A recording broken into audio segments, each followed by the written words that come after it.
Fine County, everyone. This is Professor Rahh, Professor Emeritus, California State University of Long Beach, former professor at Compton Community College, where I taught ethnic studies, psychology, and also ethnic African-American history. I want to welcome you to the Conscious Corner show. The name was coined by Joe Hembrick, who is my co-host, longtime teacher, administrator, coach for Compton Unified School District, Glenwood Unified School District, coached at Compton College as well in the Southwest. And we just honored him, and he's a historian that has did deep study into the history of African people and their liberation struggle. So we welcome you to the Conscious Corner. This is a podcast that speaks truth to the people. When we go Zoom, we look in the face of the people that's on the Zoom with us, and they look like they're looking for the truth. And we want to let them know that they have found the truth, because here they ain't gonna get nothing but the truth, instead of them bald-faced lies and maulers of the truth called American politicians, presidents, and even Supreme Court justice. They lie just like they breathe. So we're gonna get started with this classic show. We want to welcome Brother Jesse Stasher, star basketball player at Centennial and in college, and former just good brother that I played ball with, and we won Coast League together. And also Gene Mays, one of the greatest golfers that I ever played with. And him, you know, I mean, smooth as silk.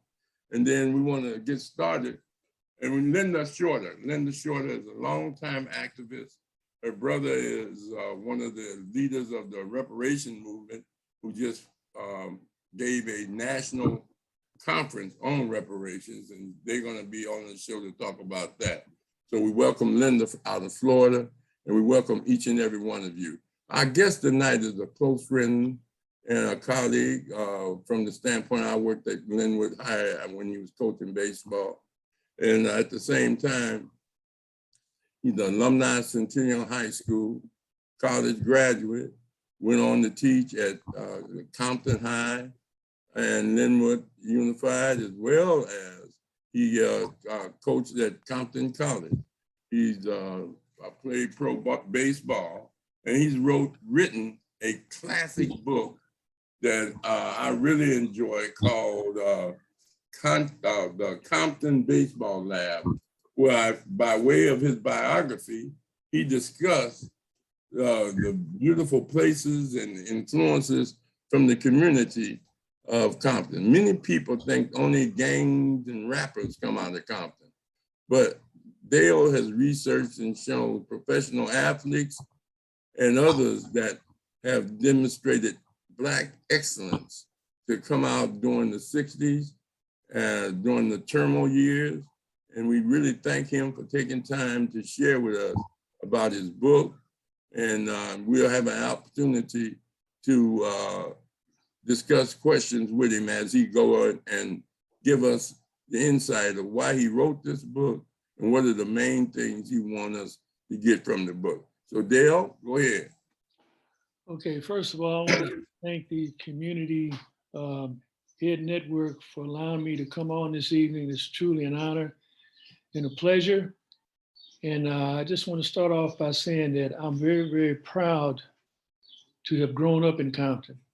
And I know, like what Professor has said, and I know like Jesse and many of us know that Compton has always got a bad rap of being so negative. But once again, we've had so many great people, famous and not so famous, but great parents, great grandparents, great forefathers who were before us and allowed us to stand on their shoulders, so to speak. First of all, I just want to say that what inspired me to write this book was that I was truly enjoyed my childhood growing up. And this was based upon my love for this right here, baseball. And I really, really love it. During that time, I incurred having a lot of friends in my youth. Elementary school, I went to, which is called McNair now, Elementary. I went to Willowbrook Junior High School. I went to Centennial High School. I was fortunate enough to get a baseball scholarship to Pepperdine. And my sophomore year at Pepperdine, I was drafted by the Minnesota Twins in professional baseball. My junior year, I was drafted by the Baltimore Orioles, and my senior year, I was Angels' first-round draft pick. I graduated from Pepperdine in 1968. Also got my master's from Pepperdine in 78. Played 3 years of professional baseball. I played A-ball, AA, AAA spring training, which is one step from the big leagues. And I tore my medial meniscus and ligament. I know all of us are athletes, and we know what happens, that's part of the game. We just hope that we don't get injured. But anyway, I got released, and in my book, as I mentioned, even if I made it in Major League Baseball or not, I always wanted to come back into my community and help my people. And I want to help out everybody, but more specifically, I want to help out my people that look like me. So anyway, I did that, and I taught high school for over 31 years, and I coached, and anyway, so I've been retired since 2003. But basically, from there, from Pepperdine, let me go back there. Once again, like I said, I played professional baseball, taught high school, and I got a chance to do coaching and scouting. What really sold me, one year, Compton Little League, we had a chance to go to the Los Angeles Memorial Coliseum, and that was where the Dodgers played baseball before they built Dodger Stadium. And anyway, what really sold me on baseball was when you walk through that long tunnel, and most of you guys have been to the Coliseum, for more specifically for football games. And once I walked through that long, dark tunnel, and when I came in through the other side, it seemed like it was a whole new different world. The grass was green, you smelled the peanuts, the popcorn, and I just loved the colors of the baseball team. I watched them take infield and outfield, and I heard the announcer, and right then and there, that's what sold me that I wanted to play Major League Baseball. Okay. So anyway, if you guys have any questions you'd like to ask me, I won't take up all the time. I know you guys are extremely busy. I just want to give just like a little background and let you know where I came from, and I'm proud of Compton, extremely proud. All right. Well, let me just start off, Dayle. First, tell us about the experience in Watts. You went to 112th Street Elementary, and what was that like? You always talked about how you and your grandmother picked you up. She had one of the first record stores in black record stores, and you used to love that pie she used to buy you, and then she denied you pie once, and you cried like a baby. But get into the dynamics first of all, because I lived on 101st and Central. You lived on 112th. I think near Hooper. Hooper, yeah, that's right, 112th and Hooper. Yeah, and so that's right down the street from Real Rogers Park. Did you play at Real Rogers Park? No, I didn't, but let me start off, as I said, okay, I was born in LA, and I went to 112th Street Elementary, kindergarten, first, second, about the third grade. So anyway, most of you guys have probably read this anyway. I had an incident where I had a bad habit, always talking, and I was always have to, like in the old days when your parents, the teacher would say, okay, you got to stay after class and you got to write 100 standards. I would not talk in class, So I kind of straightened up for a while, but after every time my grandmother would pick me up, I would go to the store because I wanted to get one of those Boston cream pies or whatever. And back then, it was just 5 cents, for some Hostess cupcakes or whatever. So anyway, I was a sugar addict. So anyway, I just loved that. And so anyway, one day, my mother told my grandmother, hey, if you have to stay after school, let me know because she was going to beat me, not abuse me, but give me a good spanking. And okay, during that time, my mother, she was a teacher and later became a master teacher. So that's why she could not leave early. So my grandmother owned a music shop in Watts. So she would close up early and come pick me up, then we come back. So anyway, basically that's about all that story is. I never played at Will Rogers Park except at one time when my dad took me, when I had a baseball glove, we went up there and we played all day. And hey, that was so much fun. All right. And the other thing is, in your, the people that wrote in the preface of the book, you had Reggie Smith, I think that was. Yes. And then you had Leonard Randall, and you had Bill Ritchie. Yes. And go over their comments because they were very unique. And when they talked about Cressy Park being the Mecca of Black baseball or youth baseball or the Mecca of baseball in the community. And they talked about, and you talked about Connie Mack a little bit in the book. Yes, I did. Okay, I can't remember per se what they said, but anyway, Reggie said that Cressy Park was the Mecca for Black baseball players. It was very, very exciting. And Reggie also said that he was really thankful for bringing back the memories as far as all the childhood activities we had up there, like in Compton Little League and junior high and high school at Centennial. Ted Williams, who was a very famous football coach, Ted was really thankful to us because he mentioned so many things about growing up in Compton once again, playing baseball like with Roy White, with David Kelly, so many guys, Wayne Simpson. Lenny Randall mentioned how he was growing up. Excuse me, let me back up. Lenny and I lived about 14 houses from each other on a street called Elva. I lived on 1912 North Elva Avenue. You guys probably know where that is. But anyway, Lenny said, he mentioned how he saw so many football players, basketball and baseball players would come up to Cressy Park, not just for baseball, but for basketball also. And he watched those guys grow up and go on to mature, like to college ball and also play in the NFL and or Major League Baseball. Yeah, but you also mentioned, your experiences coming up through the middle school when you got to Centennial. I hadn't gotten to anything where you talked about Shimo and your experience with Coach Shimo, baseball coach. Because he did a lot of things that some people criticize. With regard to spitting tobacco on their shirt. That's it.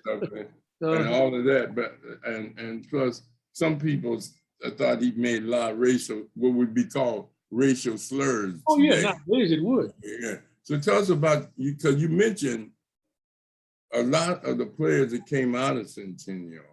I remember when we met at Bobby Watkins' house for that, and you were doing research. Yes. At that time, and you was asking me about research about Black baseball players and the history of the various teams. So why don't you cover a little bit about that? Okay, well, first of all, let me go back to our high school days. I know Jesse remembers this. Jesse, hey, if you want to comment, and also Professor, if you'd like to comment too, and also Mr. Mays. But there is a chapter in there where I mentioned about it's something called a Board of Education. And I don't know if you got, and that was that big paddle they had, with those holes in it that would suck the meat in, as they swatted you. And I remember Mr. Shimo, like you said, he would spit on your hand sometime, call you chicken, you know what, and stuff like that. In fact, there was one passage I remember when the football players, if they made a mistake, there was one guy who fumbled the ball. And all the following week, and I have this mentioned in the book, the guy had to wear a yellow vest, and Mr. Wade and Mr. Shima would call him Yella. In other words, he didn't have any guts or anything like that. But of course, those things you can't do right now because of lawsuits and bullying or whatever, stuff like that. But it was a very unique era. And once again, Mr. Wade and Mr. Shimo, they were highly respected because, I'm sorry, you didn't call them Coach Wade or Coach Shimo. You called them, Mr. Wade and Mr. Shimo because they were highly respected and they handled all of the discipline problems at Centennial High School, and they ran a tight ship. And I really, really appreciated it. Okay. Mm-hmm. So what about some of the players that came out that you make note of that emerged out of that Centennial and the Compton area that you noted in the book in chapter 14? You talked about page 42. You mentioned a lot of players and athletes, both in you not only started in baseball, you started in basketball. Because when I came as a sophomore, you was one of the leading scorers and one of the leading rebounders for the team at that time. And you mentioned that, but you mentioned a lot of players that came out ahead of you and after you. So why don't you discuss some of them? Okay, well, at Centennial High School, once again, in basketball, and I mentioned this in the book, the only reason why I went out for basketball was to stay in shape for baseball. I really didn't like basketball, but I liked it because I love to play defense. I like to get rebounds because I was not that big of a scorer. Now, Jesse was a good scorer. Professor, you were a darn good scorer. So I just love to rebound and block shots and start the fast break. But we had you, we had Jesse, we had Larry Hughes. Yeah, Michael Hughes, we had Robert Charles. And Herndon. Yeah, Herndon, all those guys, And I know for baseball, we had Reggie Smith. He played Major League Baseball. Don Wilson was another guy that played on our high school team. He made it with the Astros. He was a pitcher. We had Lee Robinson. He played professional baseball. Bill Ritchie, Benoit Raymer. I mean, it just goes on. I mean, Lenny Randall, Wayne Simpson, Mickey Curitan was another outstanding football player. I mean, it just goes on and on. I mean, and also now, if you jump to Compton, we had Bobby Watkins. You had, what was his name? Harvey Dillon. We had a guy named Jacobs who was real good. Mike Jacobs. Larry Hollyfield, went to UCLA. You remember him. Dwight Taylor was another good basketball player. Sadly, he got killed. Marvin Herndon, and then you go to Dominguez, heck, you got Hubie Brooks. He played Major League Baseball. You got Ricky Peters. It just goes on and on. Mr. Eugene Mays played baseball at Centennial also. We just had some good athletes, great athletes throughout. And also, there was bragging rights. And, we played in the tough league, which is the Coast League. We had Paramount, Warren, schools like that. But there was always bragging rights between Centennial, Dominguez, and Compton. You know that. And to me, during that time, Centennial had the edge for like football. Basketball was Compton, more or less. Linwood was good for baseball. But it was a good league, a lot of fun. Yeah, and they had the Compton relays. And track was what you would call one of the major sports during that era. Yes. People would go to track meets. They watch them on TV now, and it's different unless it's the Olympics. But track, I remember we had a lot of excellent speedsters and hurdlers and things of that nature. But you mentioned something else in your book. You talked a little bit about racism. Yeah. You mentioned it. So why don't you go over some of those experiences or knowledge that you have of it with regards to the challenges Black athletes had or you experiencing racism? Okay, first of all, and I mentioned this in my book, what I went through was nothing compared to what my ancestors went through. It's there. You still got traces of it, but once again, I pay homage and respect to those men, women, and children who sacrificed their lives, sacrificed their betterment for us. So I don't ever want to forget them. But going back to the question you asked me, there was one incident when I was playing in the Texas League. back in 1970. That was AA. That was in El Paso, Texas. And we were in Shreveport, Louisiana. And I mentioned this in the book. During that time, you know, most ball clubs, when you played minor league baseball, you know, you had a bus that would take you, you know, from your hotel to the ballpark and back. Well, down in Shreveport, they didn't have any buses per se. So our manager, Dayle Rice, he would get taxi cabs, and pick us up, take us, you know, from the hotel to the ballpark and vice versa. So anyway, one game we had, we were riding like 3 deep. And so I got in the car with 2 other white guys. Well, I should say white guys, white teammates, okay? No problem with them. So anyway, there was this, I guess, good old boy. He was a taxi cab driver. And he got in, and the route that we would normally take, they had some kind of black festival going on during that time. So it was extremely crowded. Okay, you follow me where I'm going with this? So what happened, the guy had to take another route. So anyway, I sat behind the cab driver, who was white, and my 2 teammates, one white guy sat in the front, and then the other guy sat adjacent to me in the back seat. So anyway, this white cab driver says, oh, SHIT, it looked like we're gonna have to go another route. I'm gonna have to go right in the middle of nigger town. And being from California, but you know how racism is sort of covert, you know, sort of like cloak and dagger. You know, they smile at you and stab you in the back. Down south, you know how it is. Hey, the bottom line, hey, that you know what's going on. So anyway, I had a big old chug of beer. You know, we all had beer. You know, it's so goddamn hot down there in Shreveport.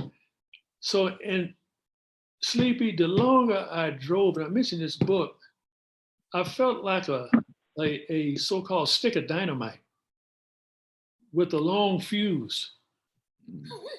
And the longer I drove, the shorter the goddamn fuse got. You see where I'm going with this? Mm-hmm. And I just got so upset. I mean, I was boiling. And my teammates, I mentioned this in the book, they said, "Damn, man, take it easy." They told me that they'd never seen this look on my face before, because the longer and longer I drove, the more and more steamed up I got. And the guy, the cab driver, looked at me in the back, but he didn't say anything else. You know, his eyes got big, because I guess he had forgotten I was back there. But I guess I must have been shooting bullets at him, I guess, with my eyes. So anyway, we finally got to the hotel. And I got out the car, I said, "Hey, man, what's your name?" He said, "Oh, man, I ain't got no name." So I told him a few choice words. I got my book, and I threw the beer on the back of his car, and I went up, Sleepy. I could not go to sleep. I was that upset. Okay, that's one incident. Now, here's another incident. My wife, I should say, my first wife had just had our first child, Erica. She was born in 1970. So they stayed in Compton, you know, while I was playing minor league baseball, because I was still in El Paso. Okay. So I got permission to fly home. And prior to me going home, I talked to some of my buddies, white and black. I said, "Look, man, I just had a baby." "Oh, that's great."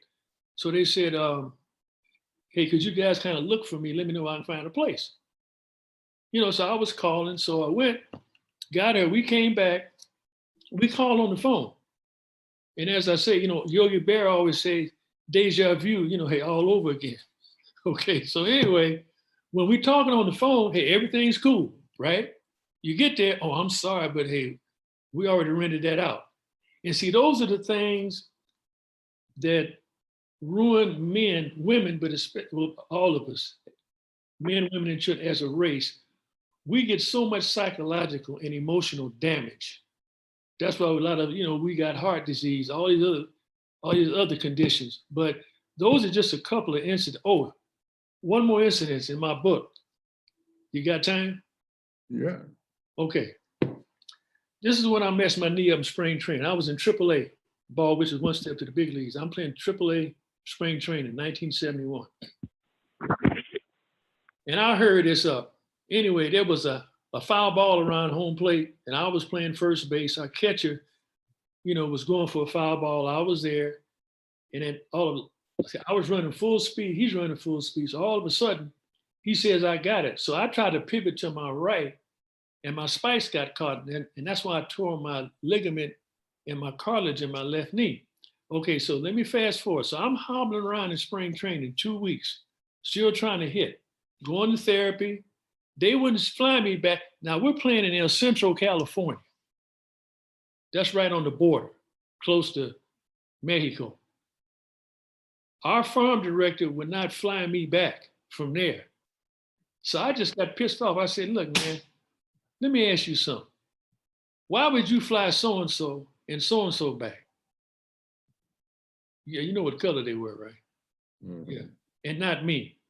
What you trying to say? You say you pray this. I said, God, so-and-so. I said, you said it, I didn't. Mm-hmm. So I'm hobbling around, hitting doubles off the wall, can hardly run. And if you think I'm lying, I got 2 people in my book that verify this because they saw me in spring training.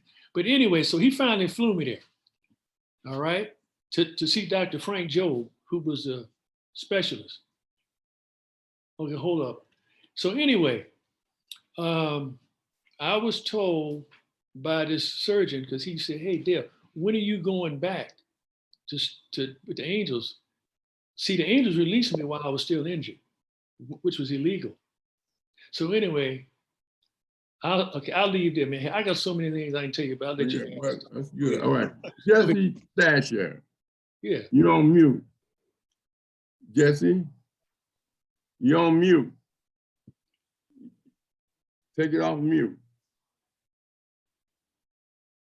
Can you take it off mute?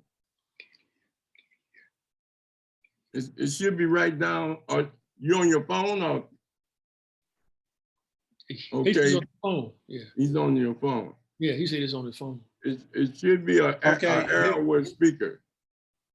Well, what he can do, tell him to log out and then just come back in and he'll be off mute.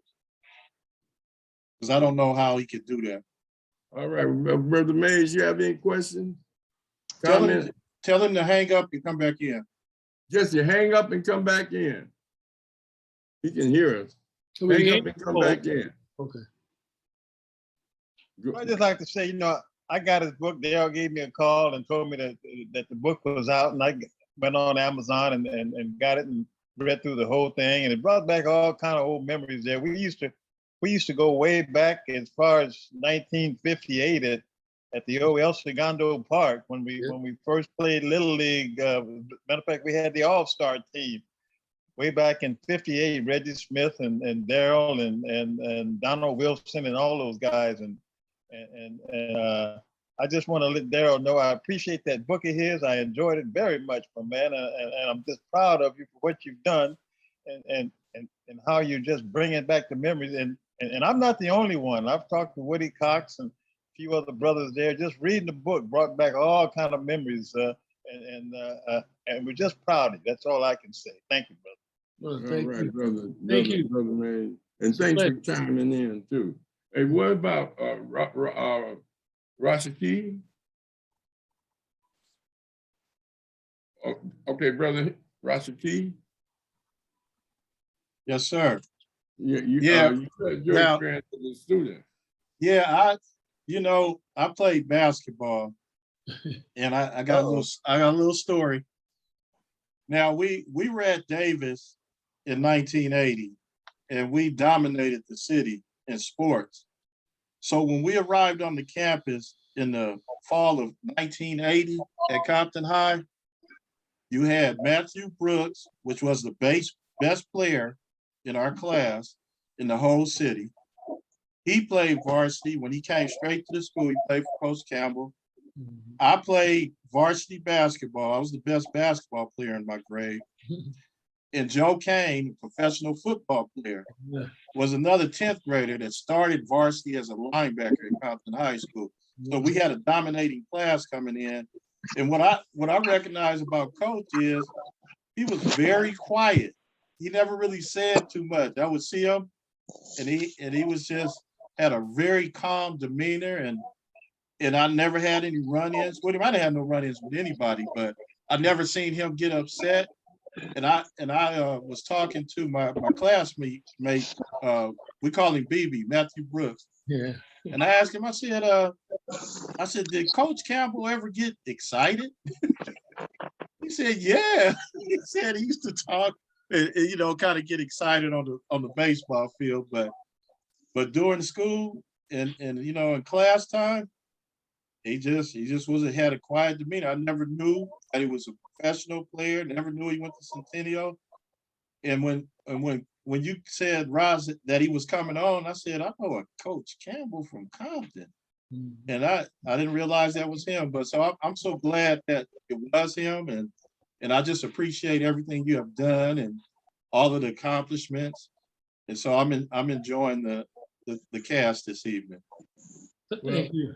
Thank you. One thing about it, when we was in high school, Jesse and Dayle and a few other people, they carried their books. You know, I mean, they weren't like me and a lot of other brothers that just came to play sports. You understand? But Dayle and them and them, they actually had books. You know, and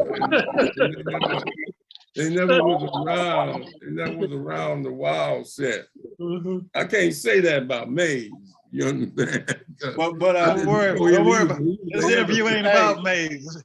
Now I have one more question for all of you guys. Now, Coach Campbell mentioned Herndon twice. He mentioned Marvin Herndon, and then he mentioned another Herndon at Centennial. So was that Herndon related to those Herndons? I'm not sure, yeah, because that was 10 years later, you know, after I started teaching in Compton High. Hey, it could be. Because I know that family was an exceptional athletic family. Yeah, Marvin and Melvin, yeah. Yeah, Sure. exceptional. The guy we played with was Tyrone Herndon. Yeah. Brother Hembrick, you worked with at Compton and Linwood, and I'm pretty sure you at the same time Coach Campbell was there. You have any points of perspective? Are you there, Big Joe? Sometimes you have to deal with his dog. Mhm. Linda, are you there? Well, anyway, Coach, I want to go to. I'm definitely here, listening and learning. I'm right here. All right, okay then. Brother Hembrick, you off mute now. Brother Hembrick? Yeah. Yeah, you have any comment?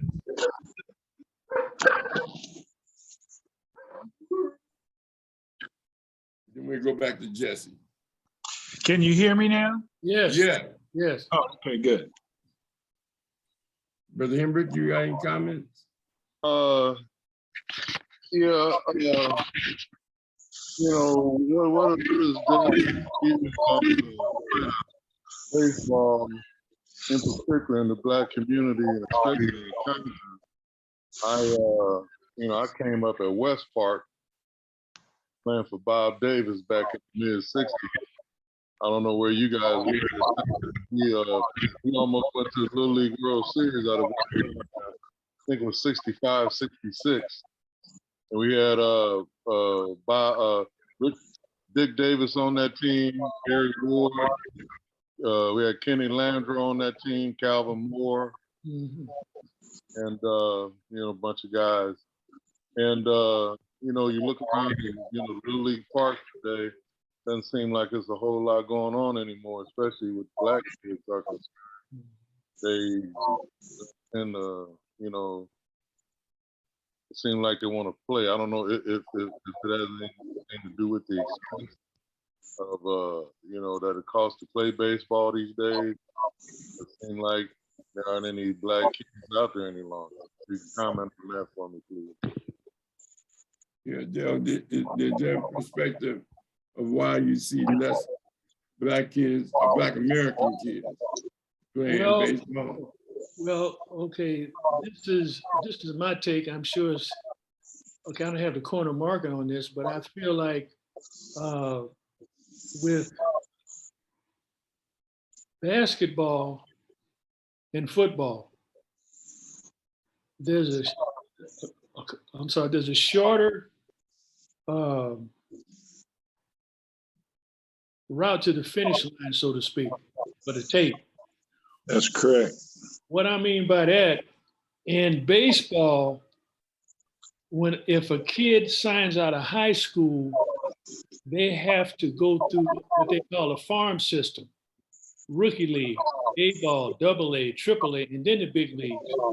As an example, with basketball, up until a few years ago, guys could sign right out of high school and go to the NBA.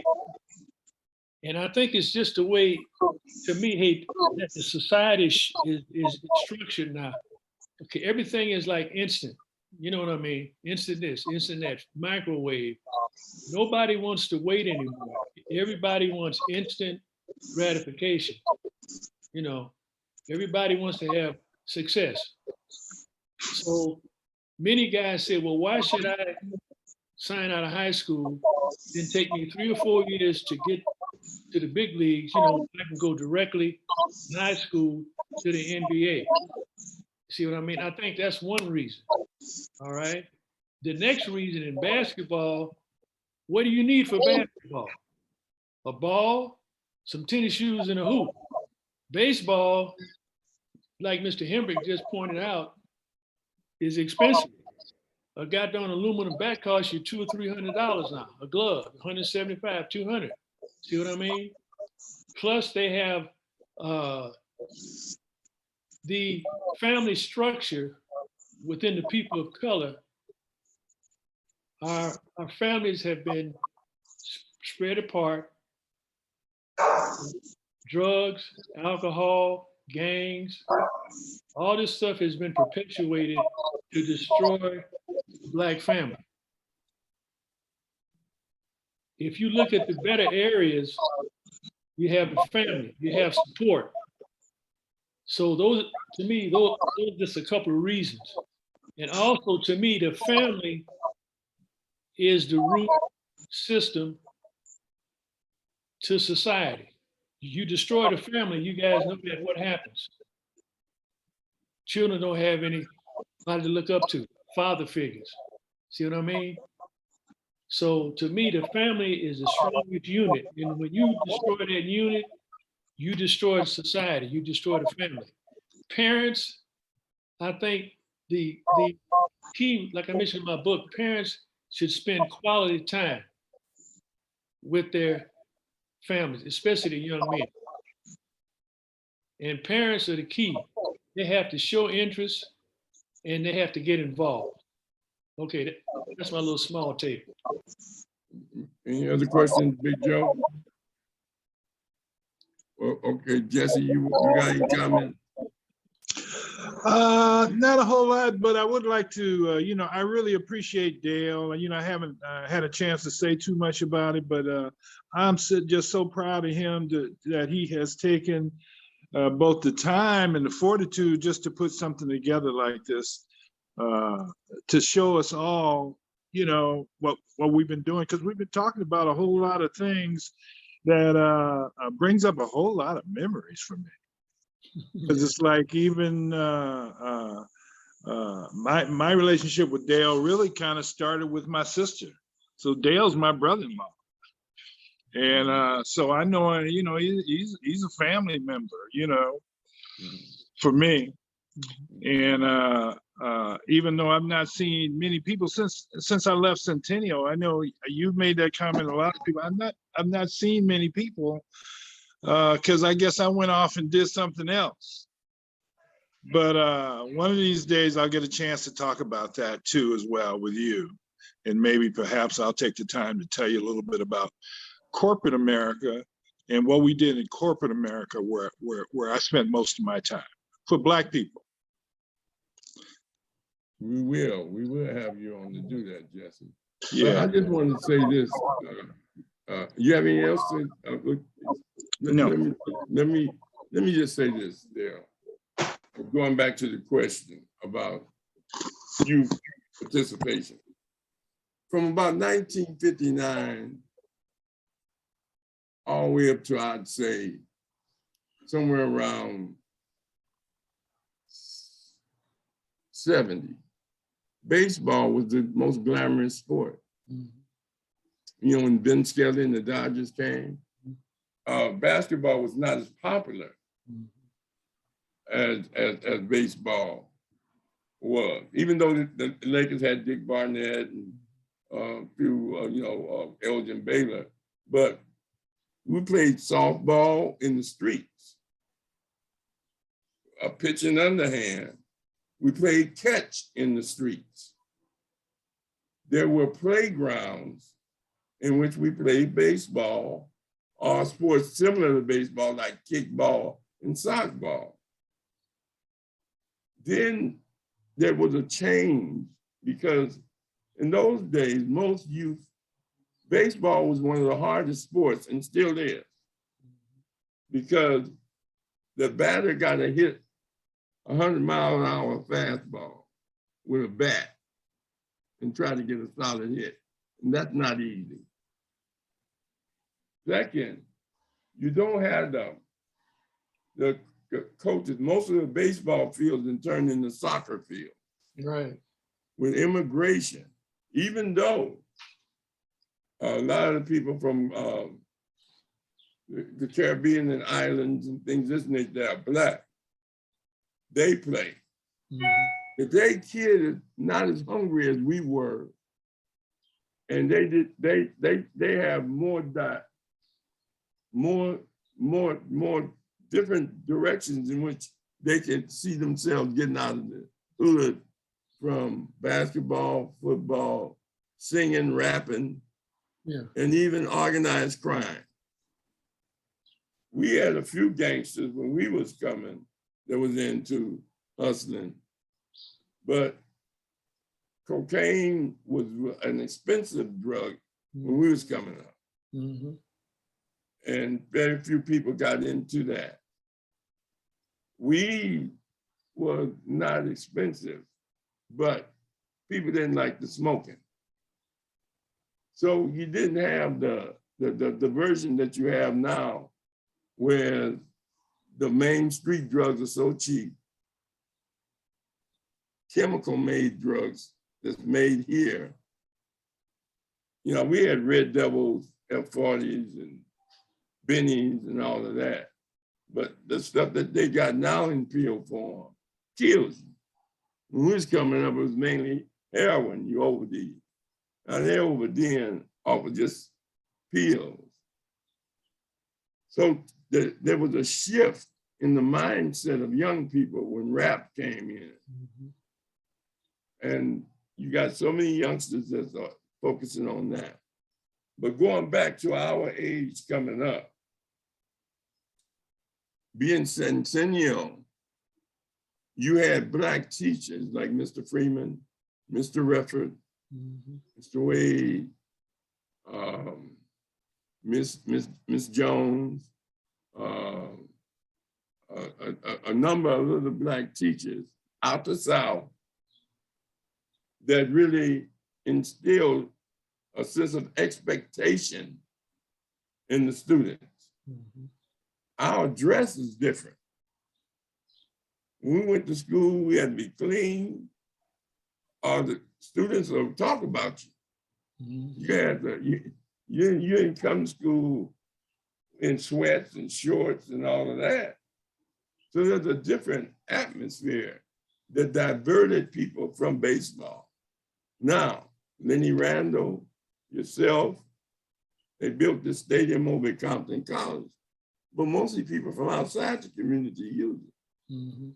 And then at the same time, they tried to bring it back with the Dodgers, fixing up now Gonzalez Park. There used to be Cressy Park, where we used to go to the Dollar Hop with Hunter Hancock. I didn't know the gym was so small.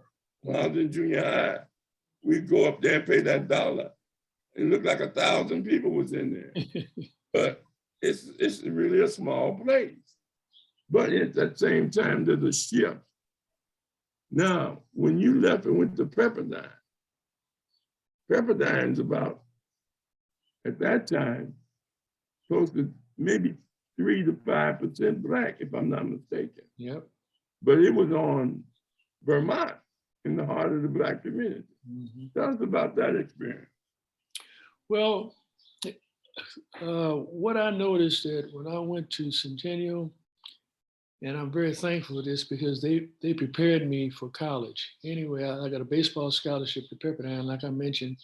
And when I went there, of course, it was sort of like culture shock, but I did not face any overt racism. Now, there were other kids that said that they had problems, not many, but none of the athletes were mistreated because we didn't have any problems.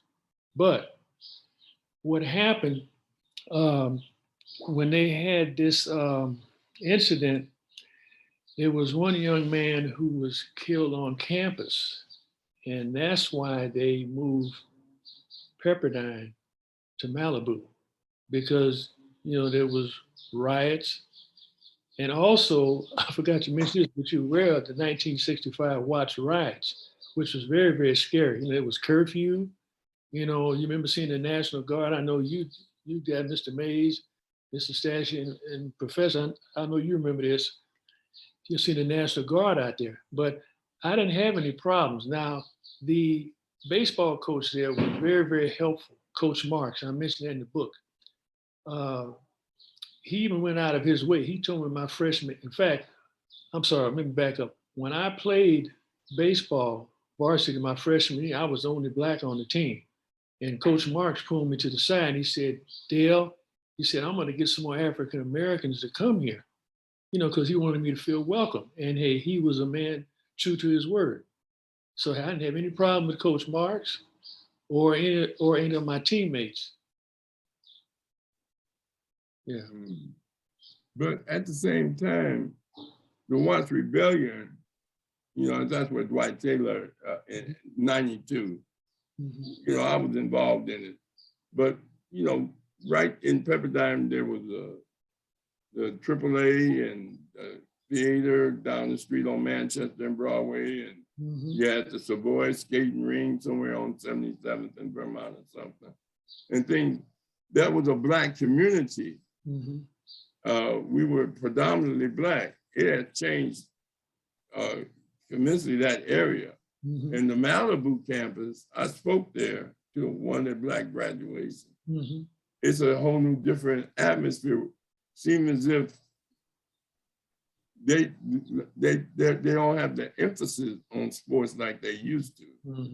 I don't know if you as alumni still deal with them like that.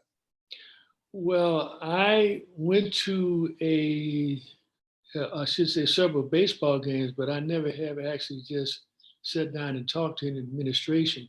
But I know, hey, there is a different look there simply because of the area. It's much more affluent, which you guys are aware of, and it's very, very expensive. And see, that's another thing that kept many athletes, not just baseball players, I'm talking about athletes in period, I'm talking about baseball, basketball, track, is because they had this so-called hurdle, which was SAT. You had to get a certain amount of numbers so you could get in college. And see, that's another thing that kept many, many Blacks from going to college. Not because they were dumb or stupid, it's just because they had not been exposed and or encouraged to pursue a so-called higher education. I agree with you. Yeah. Because I didn't pass the SAT test. I had to get a junior college scholarship, from that standpoint. But still, in your book, you discuss a number of issues, how people played a role in your life. What are the things that you think we should take away from the book? Some of the major points that you was trying to emphasize? Well, going back to Little League, I noticed that when I was growing up was that you had a lot of dedicated Black men who were working, and I mentioned this in the book. They would get off from work. Many of them would come straight to the ballpark. I know Mr. Mays can attest to this, and probably Jesse too, a lot of people.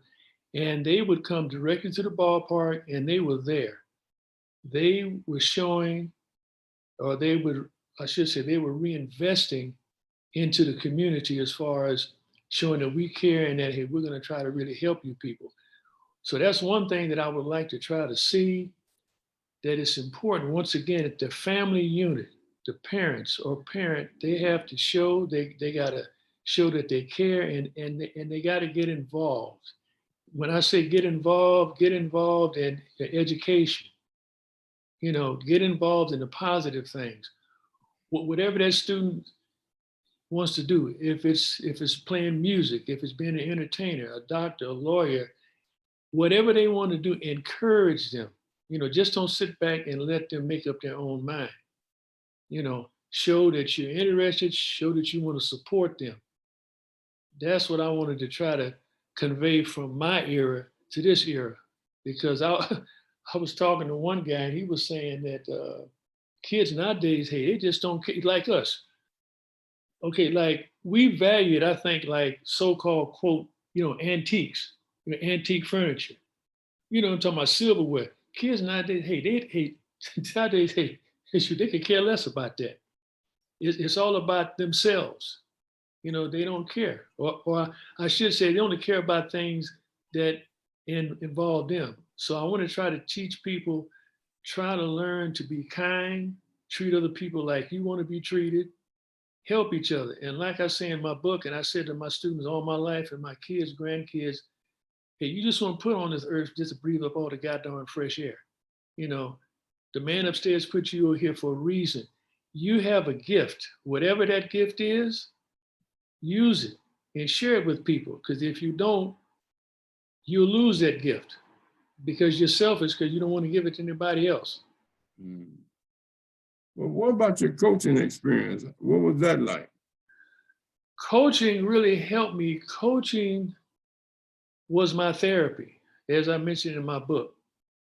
Coaching helped me always stay around the game. Coaching keeps me young. Coaching keeps me active. And I love to see the smile on a kid's face, or when that light bulb goes off, when you show them something and they smile. They say, oh, yeah, coach, now I see. Yeah, coach, I understand. That, to me, that really makes my heart feel good, and I want to see students be successful, because I want them to grow up and help others. Like I use as an example,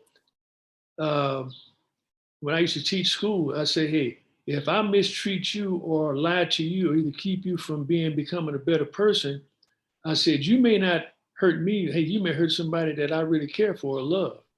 Like I tell them, if I'm driving and I see you in the crosswalk and I'm very rude and I, don't even stop, I said, I may hit you, kill you. I said, you may be in a position later on to be a doctor. Hey, you may wind up saving somebody, hey, that I really love. So that's what I try to tell people, learn something positive and pass it on. Don't be selfish. But coaching, you coach not only the athlete to be, like you were saying, you coach them to be better people. But what about the difference between being in Linwood and Compton when you started coaching? And was there a change from a lot of, and even at the park, as Mays was talking about, y'all used to play, the shift in immigration? Because from about 1980 to 1992, there was a major population shift in Compton. And the sports began to change to me. I mean, you had more Latinos playing baseball and less African Americans in sports to a certain degree, except for basketball, like you said. And you did mention Long Beach Poly and the experiences that we had with the great teams that we had. But what about the shift as a teacher and as an athlete that you noticed? And what do you think was the factors in that? Okay, when I first started teaching at Compton High School in 1972, as you're aware of, it was predominantly, African American. And okay. So anyway,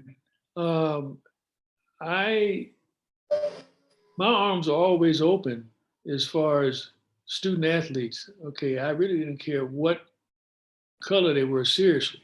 You know, if you came out, I wanted to help you to become a better baseball and or football and or basketball player.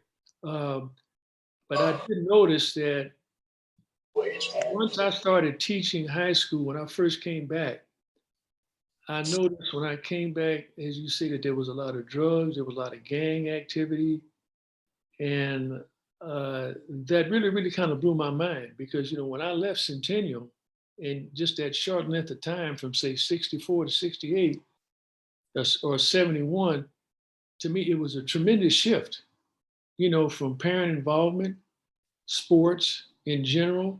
And then when I came back, I noticed that, you know, kids uh, had, to me, okay, had this different type of attitude, you know, towards life. And that really kind of shocked me. And I had to kind of switch gears and try to, you know, get with the program, so to speak. So I myself, when the Latino started, um, the African American population didn't go away. It just shifted from many of the African Americans stopped playing baseball and started, once again, like you noticed, they started focusing on basketball and football. So you just have to try to teach and work with what you have. Mhm. Mhm. And you see the gauntlet, getting back, following the bus from the Rams on to back to Centennial and waiting for the football players. And we'd be lined up and they walk through and we'd congratulate them and things of this nature. And did you ever get a sense of community and a sense of unity well, just a spirit, a high school spirit that seemed to be lost today, especially at Compton and Centennial, and tore Compton High down for the rebuilding, hopefully. But the point is that I felt when I was going there that we were supported by Black businesses that were around us. Yes. Burger Bar on Willowbrook, Mm-hmm. Golden Bird Chicken Wing Place, many liquor stores, barbershops, and you know the business of church we had. Mm-hmm. But Black people, I remember Shoe Shine, we had wood shop, metal shop, none of that. So you were there in the shift from the emphasis of vocational training and using that as a way to keep people going to school versus now it's all about testing. Mm-hmm. How did that affect the athletic aspect, if it did? Mm-hmm. Well, okay, going back to high school, okay, when we went to high school, it was so much support, as you know. I mean, we at the football game, the basketball games, hey, the stands would be crowded. You know, to me, we had a lot of parent involvement, which I really liked. And I noticed that once I started teaching high school, oh, let me back up. When we used to have PTA back when we were in school, a lot of parents would come. Now, when I started teaching at Compton High School, I noticed there was a tremendous drop off. I mean, you were lucky if maybe I'd say, okay, when I was teaching world history, US history, and I had 5 periods, you know, 1 period, prep period, I was off. Okay, out of 5 periods, I'd say you may have maybe like 6 or 7 parents come. And that's what I mean, the apathy that has taken over. And certain, not all politicians, but certain politicians use that to the example, or I should say to their advantage. They play on the apathy of people of color. Because if they don't show up and if they don't demand certain things, you know, for their children and or their community and their school, well then, hey, status quo. You know, as compared to say like the other areas which you're aware of, you know. So that's what I noticed. It's the habit, and to me, everything begins at home. The parent, the home is the foundation. That's the root. You cut the roots, the tree falls. Mm. That's a good point. Yeah. Okay, I see Miss Bunny is on the phone. How you doing? Hi, Bunny. How you Hi, doing? I'm fine. You guys doing? Good. All right, Bunny. We just talking to Dayle. You have any questions or comments? Well, I have the book and I'm starting to read, and I'm I've had other people who are reading. I had one guy, Claude Ward, from who went to LA High School with me, who said he read it and it was good, and he could see names that he knew from back in the day. So that's what I'm going through now, trying to recognize people that I know. I love the book and I encourage everyone to get it. I went to Willowbrook Elementary, Carver Elementary, went to Willowbrook Junior High School just in the 7th grade, and then I transferred went to LA High School. But I still keep in touch with a lot of people from Centennial High School. Some of my best friends are from those schools.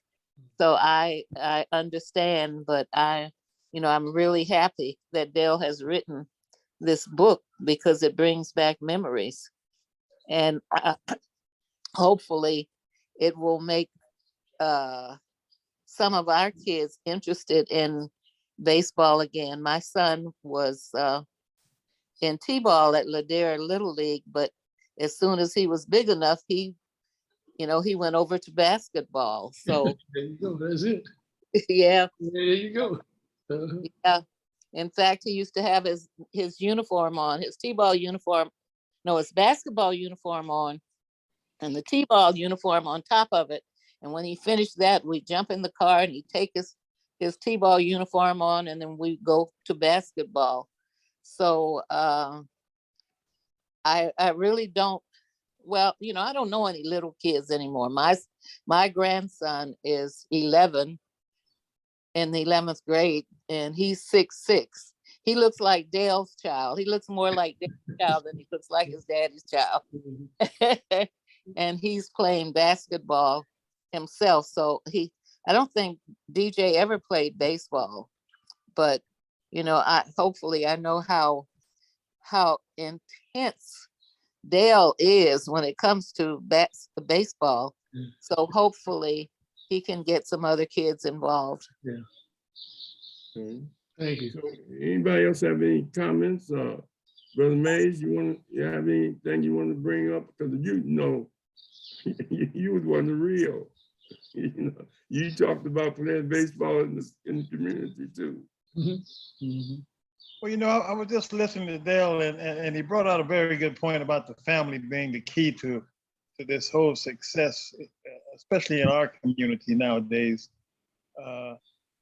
If once the family structure starts going down and breaking apart, that just breaks up the whole family. I remember my father would always say, in our household, he said, when we stop eating together as a family, that's when the family seemed like it started breaking apart. Everybody went on their certain ways, and even though we had family structure earlier, and that helped, but the key is holding the family together, and that's what's missing in the Black community now.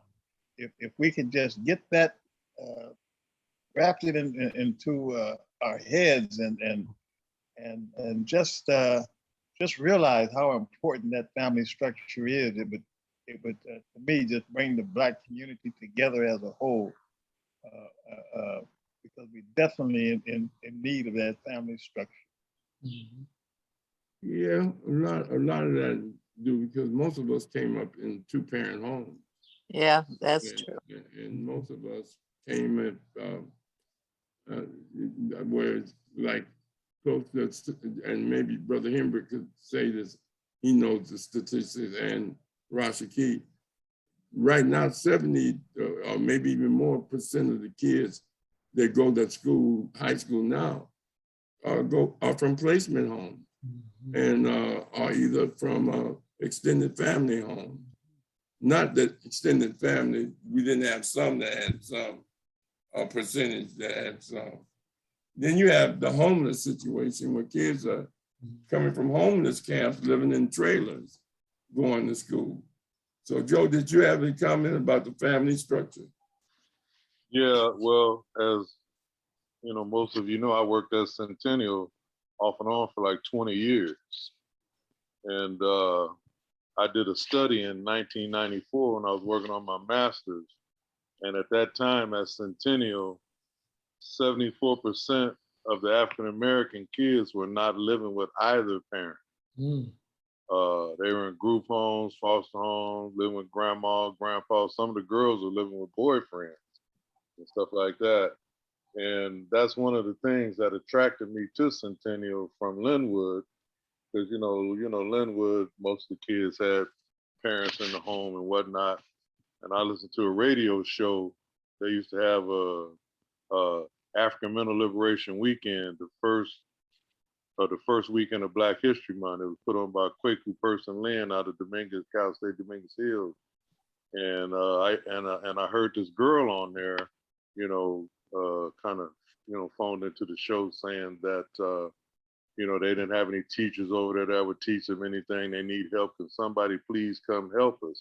So I had recently been relieved from my coaching duties at Linwood, being the first Black head coach in the history of the school.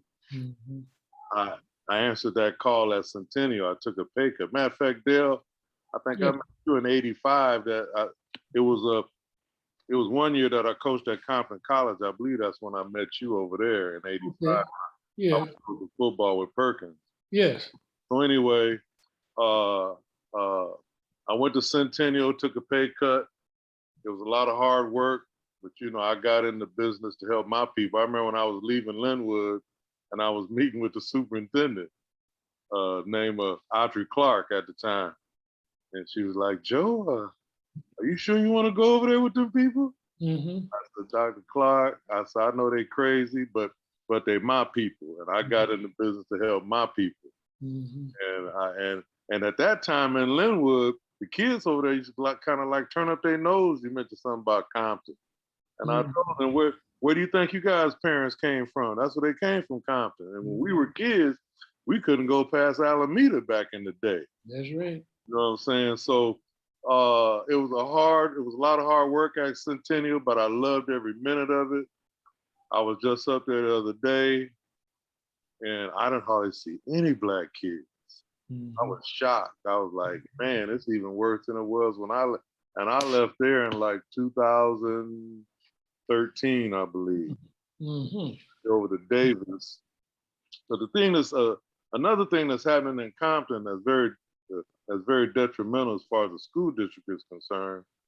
The powers that be are putting people in positions of authority that have no vested interest in Compton. They're not from Compton. I know some of them drive, over counties to get to Compton because they run in their own show, kind of doing what they want to do, especially with budgeting and,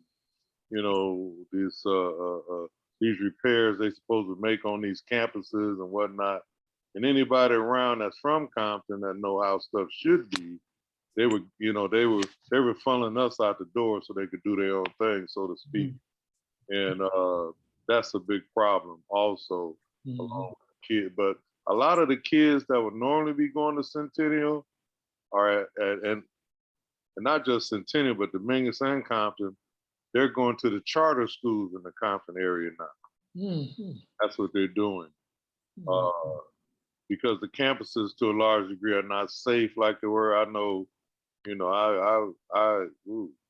trying to hold down Centennial all that time I did, but I did a pretty good job. Students used to tell me all the time that they were glad I was there because they feel safe going to school. Mhm. I dealt with all the gangbangers from projects and all the West Side and all around there trying to keep peace, so that students that did well in school want to go there. But even with that, once I got to school early in the morning, I see kids on the bus stop, catching buses to go to other districts to go to school. Mhm. I remember when I got to Centennial as a football coach, I saw this kid, and I was trying to get him to. He had transferred to Dorsey, and I was trying to get him to come back. He like, Coach, I wish you much luck. He said, I've seen 18 of my friends get killed around here. Mhm. I can't come back. I said, young man, I totally understand. Much luck to you. Mhm. So I invested a lot of time in it, and I went to Compton High myself, but my Centennial students used to always tell me, they said, you ain't no tar babe, you an Apache. I think about it. So I only spent 3 years at Compton High, but I've been over here for about 20. So I say you might be right. Mhm. Mhm. Anyway, I loved it. And I wish we can revive it, all of these athletes out here, because those kids are in those settings and getting pimped by those foster parents to a large degree. Mhm. Outside finances and support needs to come, because they don't have that family structure support, in these homes, because a large degree, they just pimp them for them checks for the most part. So I don't know what it's gonna take, but we had a meeting yesterday, but it was primarily concerned about West Park and baseball, centered around Bob Davis, Mhm. trying to get the diamond named after him, and they have a target date of next May, where they plan to have a big festival up at West Park, which is because baseball was there for a long time, and that's when Bob Davis started the Pop Warner football on that side of town. Mhm. So would love for anybody listening in this panel here, that might want to get involved in that to help folks get that thing off the ground, so we can have a nice affair, and then hopefully try to revive baseball in the Compton area. And Dayle, when we was coming up, I think you remember Coach Peter Simon. Yeah, Simon Peters. Yeah. Yeah, Simon Peters, and also Coach Lowe. They were very instrumental. And at Mona Park, we had Jim Newman, we had Bo Walker. We had brothers that was their part-time job or either second job to come and open up the park. But they knew the community, and they, you could go there and you could play sports, and the brothers that were into lumping wouldn't mess with you if you played sports. If you came there to play sports. Now, if you came there to drink silver satin and Kool-Aid and play in the park, they may say where you from. But other than that, if you sports was something that people would say, "Oh, he's an athlete," and give you a Leave him pat. alone. Even coming home from Yeah, he's Willowbrook. all right. Yeah, Willowbrook. What about that experience with the coaches? The Peter Simons, them at Cressy Park, and Simon Peters, and even George McCorn is at Cressy Park. Okay, let me start. You remember Boyd Bowie, the one-arm wonder? You remember him? Yeah.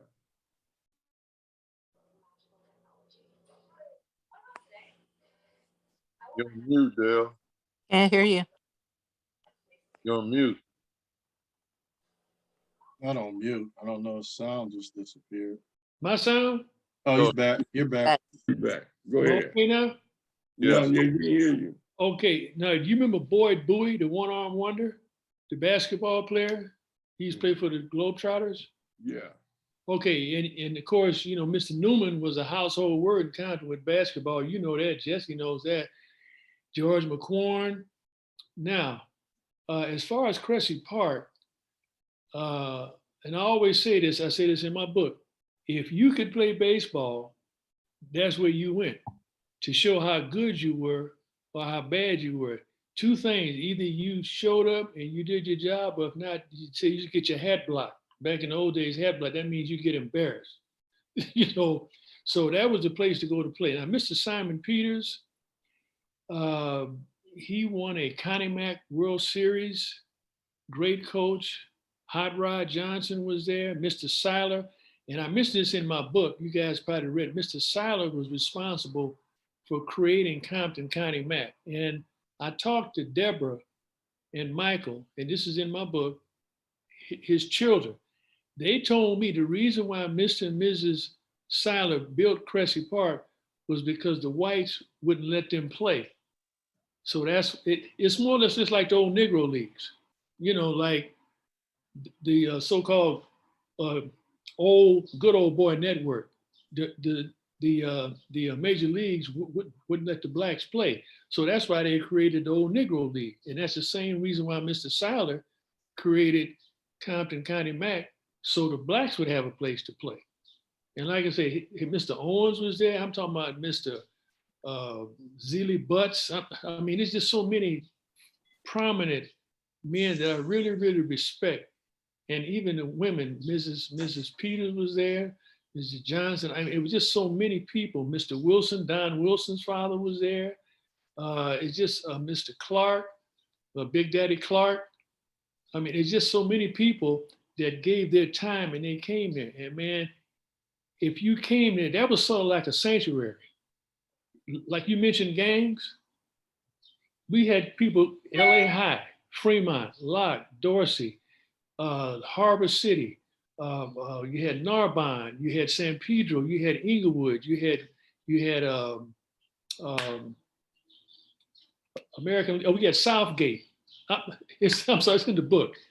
At least 25, 30 different cities would come there because they would come there because that's where the competition was. And when you came there, Compton would come there, Centennial, Dominion, you know, they had their different, you know, their organizations, different colors. But once you came there, that was like a safe haven. There was no disrespect, there was no cussing, no shooting. And that's why one of the things I'll always admire about Cressy Park, because it gave you a place to play. That was our major league stadium, Cressy Park. Yeah. Okay, yeah. All right, then. Anybody else have any comments before we close out? One little quick comment, Daryl. You know, all these years I was calling Mr. Seiler. I never knew it was Seiler. I always called him Mr. Silas. Yeah, until I read your book. Seiler, yeah, that's it. Till I read your book, I realized I was calling him Coach Silas all my life and still calling him that until I read your book. And I was wondering, was that a misprint or what? But I see you still saying it, so I guess it was me the one making the mistake. Yeah, man. Yeah, I mean, there were great people back in. I mean, I'm sure they have great people now, but I'm talking it was more black men, and that's what I really make me proud to see. And I hopefully we'll be able to see that within the not too distant future. If not, we just got to do the best we can. All right. What about you, Jess? Any more closing comments, Jess? You're on mute. You're on mute. Professor Rahh, I had to put him on mute because it was feedback, too much feedback. Okay, go ahead, Jeff. Take him well, he's at, I don't even know if he's able to come off. He had to go out and come back in again. You have to go out and come back in. All right. What about you, Bunny? Any closing comments? I'm smiling because you mentioned Mona Park, and my mom taught at Mona Park Elementary for 25 years. Yeah, so that brought back memories. But I wanted to really say that, you know, teachers have to get involved too. Yes. You know, I'm a retired educator. My first 3 years I taught at Bethune Middle School, and I have kids who found me on Facebook and have just, you know, praised me for making them understand that as Black students, as Black children, that they were valuable, that they were equal. In fact, I'm going to say a poem at one of my students' wedding on Sunday. So, but I just wanted to say that and my students are 50 years old now, but I still hear from them, and I still get thank yous about Bethune Middle School. And you know, Bethune wasn't Beverly Hills High School. So I just want to say that we really need to get on teachers and have them do something for our kids. You know, they could, even if the kids don't have it at home, they can come to school and get something. Where is Bethune at? 69th and Broadway. 69th and Broadway. All right. That's our Ball City right there. Yeah. Now, Rob, Yes. I was keeping quiet, but Miss Bunny had mentioned about teacher involvement. And what I've experienced lately is the school usually would be a place, if students didn't have structure at the house, at least they can come to school and get some type of structure.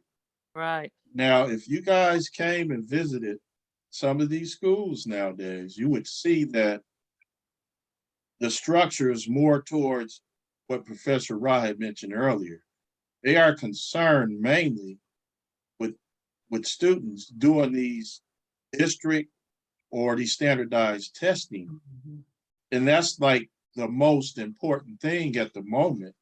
And then when it comes to school structure, we have, you should see how the students act in front of adults.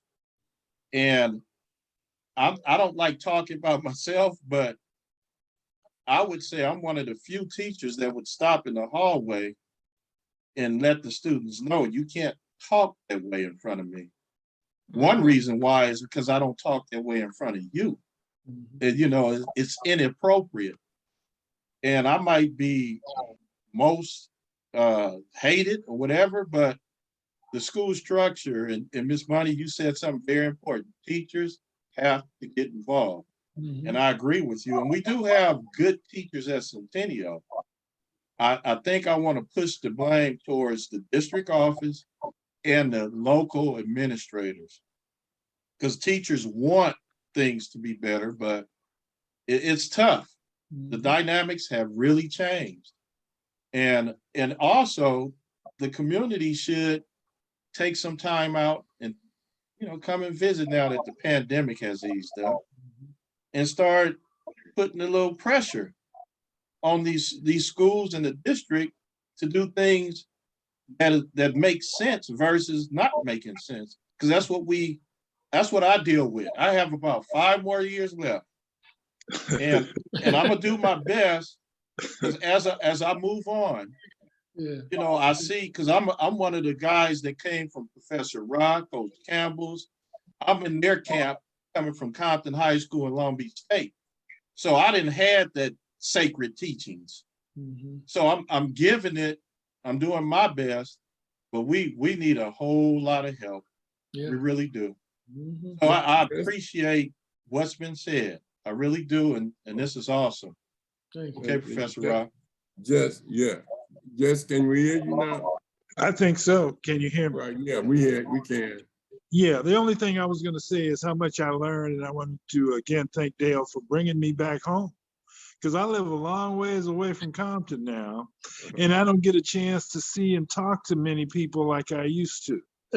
And it gets lonely up here sometimes. I live in Northern California. I'm about 45 miles north of the Golden Gate. And in wine country. So I'm a long ways away. But I come to Compton as often as I can, mostly to visit my mother and to see Dayle and the rest of my family. And so, Dayle, thank you for putting this together, man, because it really brought back some memories for me.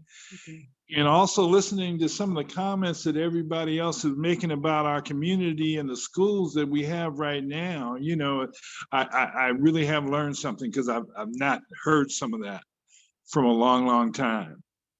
Because most of the time, the people I talk to, when I tell them I'm from Compton, their whole conversation changes. You know, the whole thing changes. And I have to explain to these people that Compton is not what you think it is. I say, you read or you watch too much TV, because that's not how we live.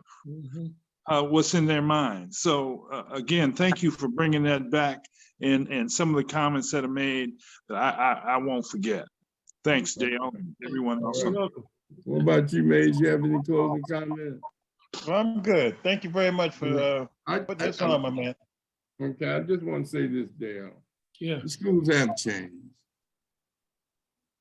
I've taught from elementary all the way up to university. They changed there too. Mhm. But when we was at Centennial, we had maybe 20 clubs. Mhm. Right. We had Mr. Freeman, we had the band, we had Spanish club, science club, you Okay. name it. We had a club that organized students, Mhm. tomahawks. Mhm. I mean, we had, and people went to those meetings, the Letterman, Mhm. all of those were organizations that organized students and things of this nature. Second, we did have vocational things of interest, electronics, wood shop, you make a lamp, you make a shoe shine box, you make in wood shop, you know, we had metal shop, Yeah. you know, we had all those things. And that kept students wanting to come to school and be a participant, because everybody, only about 3% of us played sports. Uh-huh. When we went to school, the graduation was between, in 66, I think we had close to, I think they said something like 8 to 1,200 students that graduated our senior class. Now, you look, if you have 60 students graduating Really? in high school, we you know, it's a different game. Now they're gonna go to prom and they're going to senior night, but they ain't coming to study. So there's a difference. There's a Well, big difference. let in the me schools just today. say this, Professor Rahh. Yeah. We have 900 and something total students at Centennial right now. Wow, is that right? That's it? 900? About 900 Well, students. Well, all they have to do is bring back the glazed donuts in the morning. And orange juice. that people use. It's snack time. That's right. The orange juice. And Dodge Juice Eagles. Dodge Juice Eagles. Yeah, that's it. Oh, that was good. Those were the days when you know you'd be sharp and a seagull boo-boo on you. You know? But hey, those were days when teachers got to school early and left late. Now Yeah. the teachers leave before the students. The absentee of teachers is just as high as the students. Subs, they running out of subs because teachers being burned out under the stress and the conditions. And a lot of it is because the PE department, that where you found your talent and your coaching and your physical fitness, we used to take showers. They can't even take showers. It's not even mandatory anymore. That's right. But they're mandatory PE. No hot water. That's how we learn how to shower and wash our genitals and do all that. Those days are gone, brother. We learned that in junior high. You know, take care of the family jewels that was the PE teachers. You know, all of those type of things. You know, and watch you shower. Make sure you lather it out and wash up. Things have changed immensely, but still, there's a lot of progress among some students. That I just spoke at a program this past Sunday, a Kappa League for youngsters who are gonna go to college and become Kappas. I mean, it was about 60 kids, 3.0, they had to have a 3.0 or 4 to be a part of the organization. It was just good to see that in spite of the challenges we face, there are some kids at the Black colleges, at some schools that are doing excellent. And we got to put more time into them as much as we criticize the negative. So Dayle, I want to tell you this, unless if you don't have any more closing comments, we thank you for coming on and sharing your wealth of knowledge with us about the wholesomeness and the beauty of your book, as well as your personal experience by way of your biography coming up in Watts and then Compton and being successful, winning scholarships like you and Jesse, and my brother Mays becoming a contractor and working, and things of this nature. There's a lot of people that made it, and we still here, and we blessed to still be here because we either going to a funeral or coming from one at our age. And I know that we had to deal with Robert Wallace, Percy Woods, the long, not Raymond, but the other Longs and the Allens and all of that. Yeah. But they were families. Now you got outside people because gangs are more mobile and violence is mobile. We didn't have to worry about drive-bys. Mm-hmm. You know, maybe a bumper jack going by your head, but not shooting each other and things. And we went from the chest and we settled it. It was a fight, it was over. Next thing you know, the two people fighting best friend. Yep. And that's how things were. So things have changed, but at the same time, we praise those that are doing good. And again, this is an excellent book, as Bonnie says. And I posted it on my Facebook, and that's why I wanted you on here so that people can get it. This will be on YouTube, Dayle.